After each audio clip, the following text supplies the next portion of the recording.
Si votre ex, au style d'attachement évitant distant, vous a recontacté à 23h47, un mercredi soir tout à fait anodin, je peux vous dire exactement ce qui se passait dans son cerveau, et ce n'est probablement pas ce que vous imaginez. Vous connaissez ce sentiment déchirant, celui qui vous tord les entrailles, quand quelqu'un qui a disparu de votre vie réapparaît soudainement dans vos messages, comme si de rien n'était? Si vous avez déjà aimé une personne au profil évitant distant, vous avez vécu ce cauchemar à répétition. Mais voici ce qui devient limpide lorsqu'on analyse des milliers de cas similaires. Le moment précis qu'ils choisissent pour reprendre contact révèle absolument tout de leur monde intérieur et, plus important encore, ce qu'ils attendent réellement de vous. À la fin de cette narration, vous comprendrez les déclencheurs psychologiques cachés qui les poussent à briser leur silence et pourquoi la reconnaissance de ces schémas pourrait vous épargner des mois de faux espoirs. Laissez-moi vous dépeindre le tableau de ce qui se passe vraiment dans la tête d'un évitant distant pendant ces longs mois de silence. Pendant que vous vous demandez si vous avez jamais compté pour lui, il mène une guerre invisible entre deux systèmes concurrents dans son cerveau. Les recherches du Dr Sue Johnson sur l'attachement révèlent quelque chose de fascinant. Les personnes au style d'attachement évitant distant ne ressentent pas moins d'émotions. Au contraire, elles ressentent tout avec la même intensité que vous. Mais leur système nerveux a appris à réprimer ces sentiments si efficacement qu'eux-mêmes ne réalisent pas toujours ce qui se trame en profondeur. Imaginez un détecteur de fumée qui aurait été débranché. Le feu brûle toujours, mais vous n'entendez pas l'alarme. Voilà la relation qu'entretient un évitant distant avec ses propres émotions. Ils ont passé des années à s'entraîner à ne pas ressentir la douleur du manque, mais les voies neuronales de l'attachement sont toujours actives, juste sous la surface de cette suppression. Ainsi, lorsqu'ils disparaissent de votre vie, ils ne sont pas en train de passer froidement à autre chose. Ils sont en état de confinement émotionnel, fonctionnant selon un programme de survie qui a été installé durant leur toute première relation, généralement avec des parents qui étaient émotionnellement indisponibles, critiques ou inconstants. Et c'est là que la situation devient vraiment tordue. Plus vous vous rapprochiez d'eux, plus leur cerveau se mettait à crier danger. C'est ce qu'on appelle l'hypervigilance. C'est comme avoir un système de sécurité beaucoup trop sensible. Chaque message adorable que vous envoyez, chaque fois que vous vouliez passer plus de temps ensemble, chaque moment d'intimité sincère. Leur subconscient collectait des preuves que vous deveniez trop proche. Et leur système d'attachement n'a qu'une seule solution face à cette menace, l'éliminer. Mais voici la partie qui vous brisera le cœur. Ils ne veulent pas s'éloigner. Les travaux du docteur Stan Tatkin sur la neuroscience du couple nous montrent que les évitants distants ressentent souvent un regret sincère concernant leur stratégie de désactivation. Ils se regardent créer de la distance avec une personne à laquelle ils tiennent, mais ils sont littéralement incapables de s'arrêter. C'est comme être passager de sa propre voiture pendant que quelqu'un d'autre vous éloigne de tout ce que vous désirez. Et la personne au volant? C'est un enfant traumatisé qui a appris que l'amour est synonyme de douleur. Vient ensuite la partie qui vous torture le plus, le silence complet. Vous vous retrouvez à disséquer chaque conversation, à vous demander ce que vous avez fait de mal, à vérifier votre téléphone toutes les 5 minutes dans l'attente d'un message qui ne vient jamais. Mais laissez-moi vous dire ce qui se passe réellement pendant ces semaines ou ces mois où vous n'avez aucune nouvelle. Ils ne sont pas en train de vivre leur meilleure vie. Ils sont dans ce que les chercheurs en attachement appellent la suppression émotionnelle. Vous voyez, les êtres humains ont ce qu'on appelle un point de consigne pour la connexion.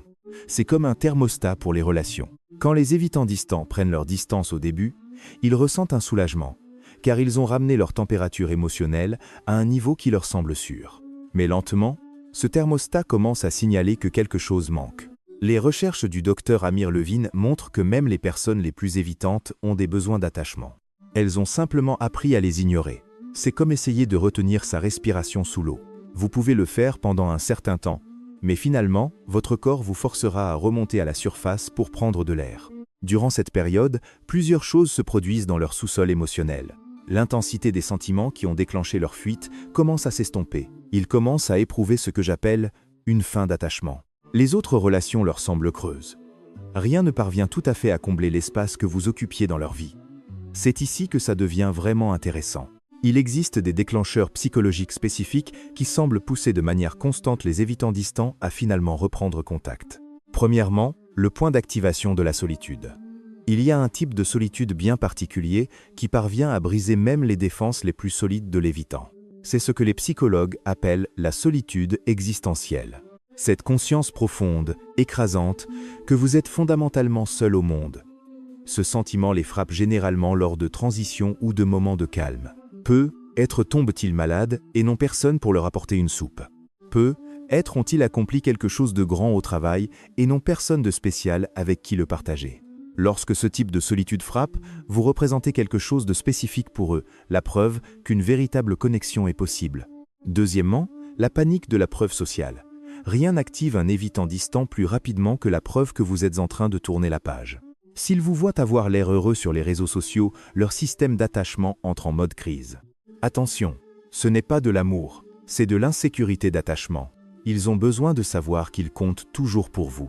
Les études d'imagerie cérébrale du Dr Helen Fisher montrent que lorsque nous nous sentons rejetés, les mêmes régions neuronales s'activent que lorsque nous ressentons une douleur physique. Pour un évitant distant, qui a construit toute son identité autour de l'idée de n'avoir besoin de personne, vous voir vous épanouir sans lui est une agonie psychologique. Troisièmement, l'effet anniversaire.